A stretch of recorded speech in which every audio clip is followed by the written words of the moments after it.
All right, we're driving around Charlotte, checking out some billboards because I want to show you a more efficient 2019 version of billboards.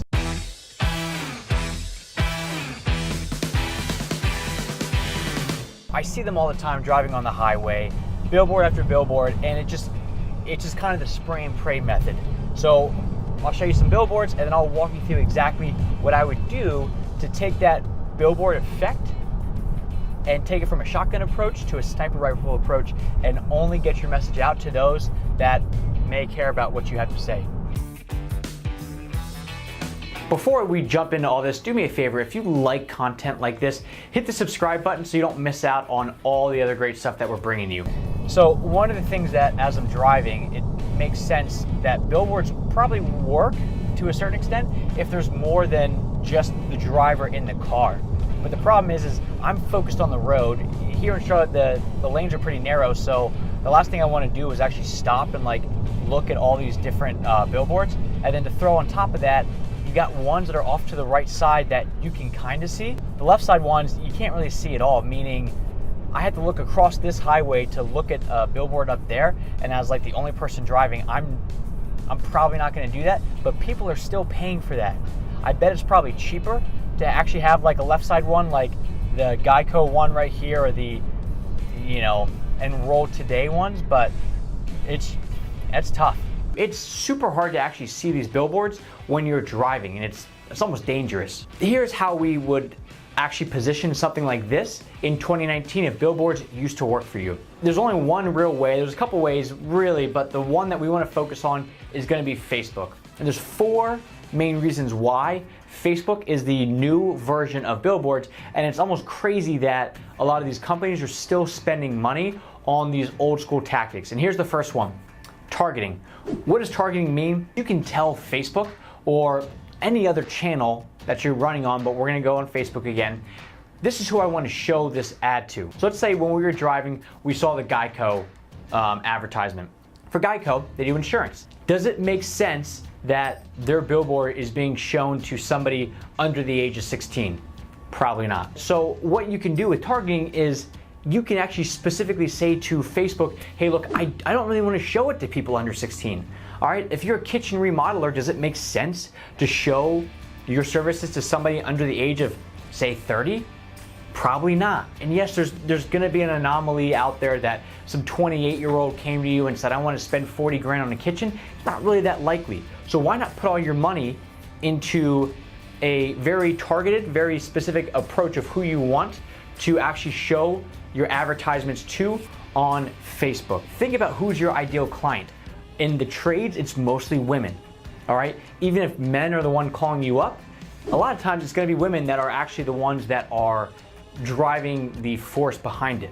So if you know that it's women, and let's say the average customer you deal with is between the age of 40 and 55, why not just show an ad to 40 to 55-year-old women in your radius? Billboard companies love to say, oh, this many people will see your ad each day. Well, a lot of those people probably don't even live in your area. They're just passing by as they're driving their tractor trailer across the country. Does it make sense to show them your services? Probably not. Second part is going to be content.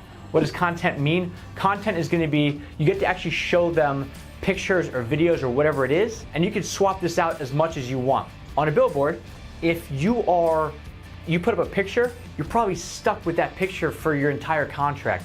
Unless you're gonna keep putting up new pictures on that billboard, you better know that whatever you're putting up there is gonna work. You can't keep swapping it in and out. While with Facebook, you can. You can pop in new pictures, before and afters, try different things, and that's what a lot of companies do. Marketing companies want to actually take the good stuff that you do, and just because you think, man, this is an award-winning kitchen that we did, there's gonna be a lot of people that just don't care about that kitchen because it's out of their price range. So with Facebook, you get to actually change out the content on what works for your clientele. The fourth one is gonna be messaging.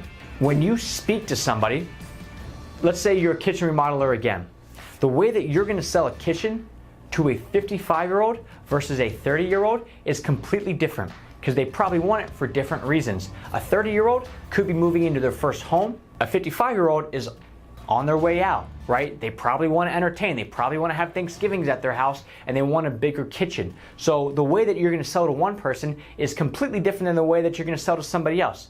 But how do you do that on a static billboard? Hey, if you're 55, look here. If you're 30 years old, look here. You can't do that. You can do that between the targeting and the messaging on Facebook. You can say for 30 to 38-year-olds, show this one. For 38 to 45, show this messaging, because you got to remember, people are buying from you for different reasons. That's one of the big things with Facebook, is that you can speak directly to your target audience based off of who that is, and that's where the targeting comes in. And the last thing is the capture aspect. What capture means is that when you're driving and you see a billboard, what are you going to do? Stop and go to the website, call the phone number, do whatever action they want you to take?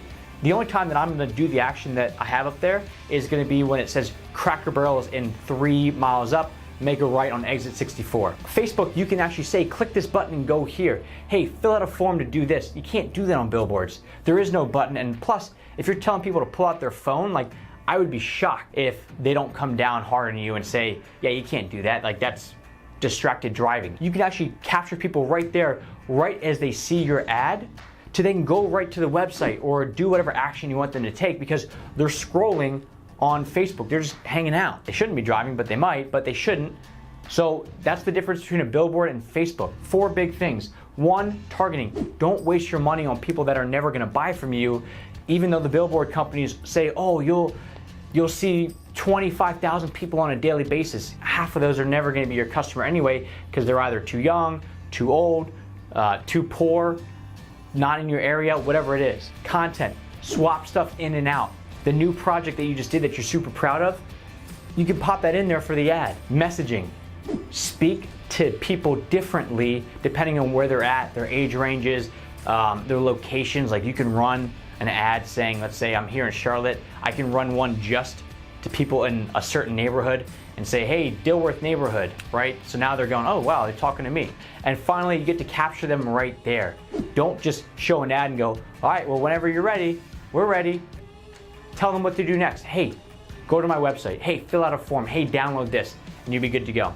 I hope that helps, and I hope you're not really using billboards anymore unless you've already mastered this, because this is a hell of a lot more efficient than just putting it out there and hoping that it works. Do me a favor, if you like stuff like this, again, hit the subscribe button. We bring this content out to you a couple times a week. Just right now, we're doing a whole series of new school to old school. And also, if you really want to learn how to do this stuff, we'll go ahead and add a video somewhere around here, depending on where you're watching this, that will show you, it's probably gonna be Wayne or even myself, walking you through, here's how to properly boost a post based on the targeting that you want, so you can actually learn how to do all this stuff right now, and you'll be good to go. Thanks.